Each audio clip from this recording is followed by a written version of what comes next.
போன வீடியோவுல நம்ம எதை பத்தி பார்த்திருந்தோம் அப்படின்னா, ராவணனுக்கு வந்து 10 தலை கிடையாது.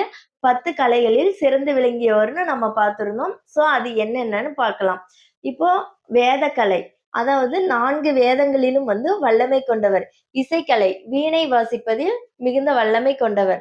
ஆயுர்வேதம் மற்றும் மருத்துவம், அதாவது மருந்து பற்றிய நாலேட்ஜ் வந்து அதிகம். ஸோ ஆஸ்ட்ராலஜி, கிரகங்களின் சுழற்சி பற்றிய நாலேட்ஜும் அதிகம்.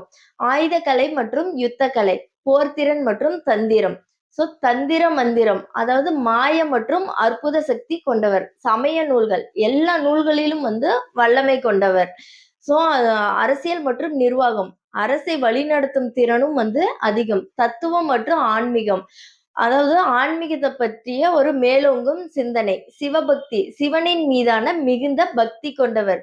ஸோ ராவணனை பத்தி இன்னும் யாருக்கு எல்லாம் தெரியும்னு சொல்லிட்டு நீங்க இந்த கமெண்ட் பண்ணுங்க. இந்த வீடியோஸ் பிடிச்சிருந்தா லைக் பண்ணுங்க. மறக்காம எல்லாரும் சப்ஸ்கிரைப் பண்ணுங்க.